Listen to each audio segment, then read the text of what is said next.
नमस्ते प्रणाम। हम मंजू वर्मा, जिला अम्बेडकर नगर टांडा से स्वागत हुआ मंजू लोकगीत 123 के चैनल पे। तो आज आप सबके बीच बहुत मजा किया। सोहर का उठान गीत लेके आ है। तो भैया की देखा ये गाना में दो परानी है न मेहरारू के लड़किया भैबा।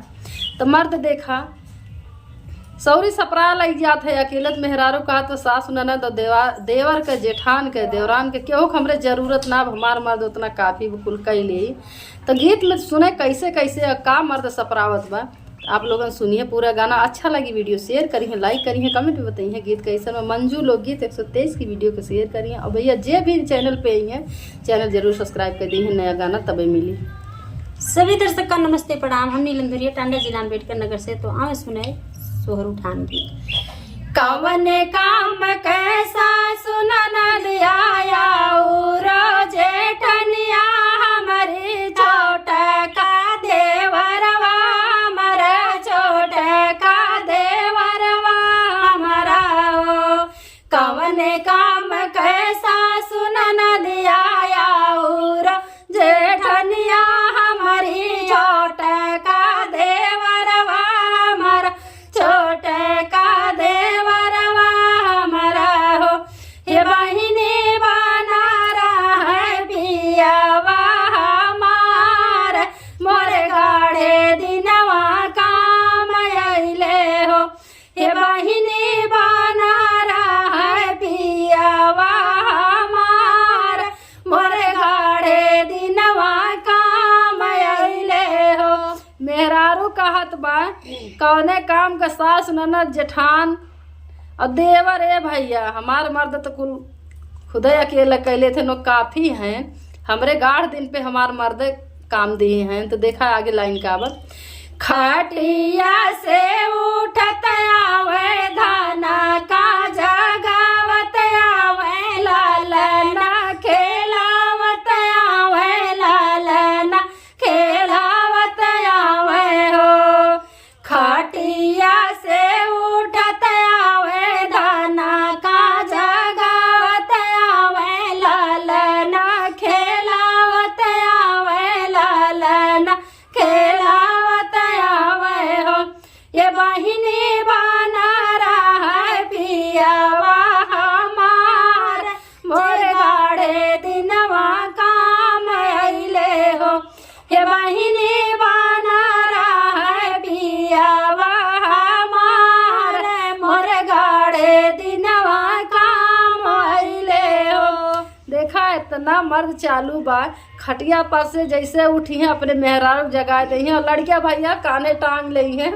लड़कियां खिलावत का इन के बाद लड़का काने टांग पइया कि अरे भाई कानवा धाय लई काहे ना हो। गोदिन खेल रही काने टांगी दां जब उठी है ना तो कईयो काम सपरावत हैं। बड़ा चरफर हैं। आगे लाइन में का बा।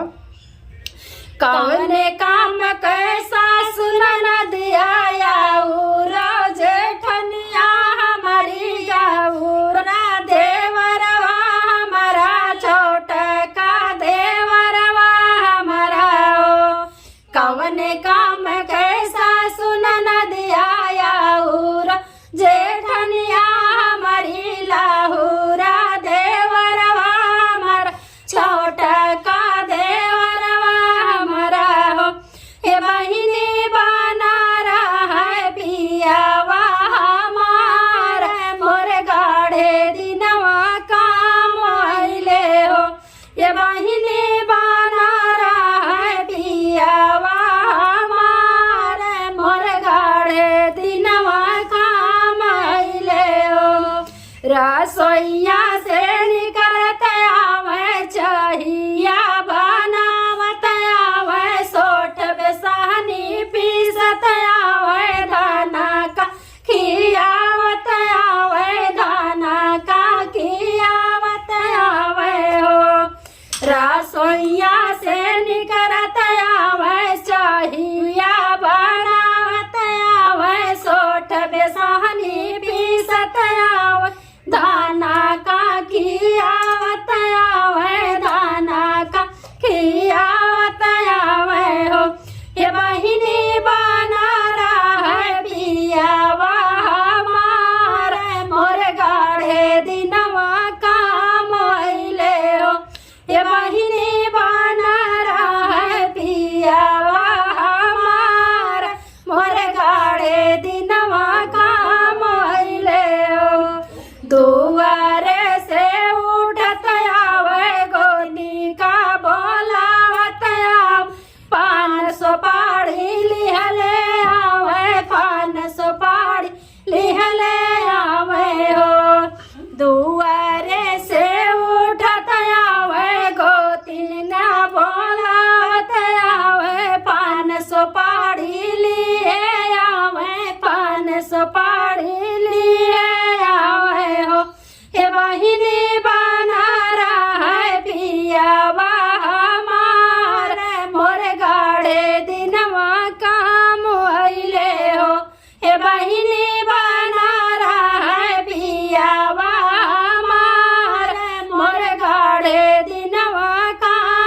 देखा जब वो चूल्हे में से रसोई में से निकलत है ने भैया चाहिए बना के लेके आवत है सोट बेसानी पीस के झट से पट से पकड़ लिहिन अपने मेहरारू खियाई दिहिन और दुआरे से उठत है अपने आरी पड़ोसी के बुला के लेके आवत है सोहर ओहर गवाए दिहिन कवन काम बा दूसरे के चाहे सास ननद जेठान देवरान रहे चाहे न रहे कौने काम कैसा सुन न दिया रो जेठनिया हमारी रो जेठनिया हमारी हो हे बहिनी बना रहा है पियावा हमारे मोर गाढ़े दिनवा काम आइले हो हे बहिनी बना रहा है पियावा हमारे मोर गाढ़े दिनवा काम आइले हो गोतिन सा गावे लागी सोहर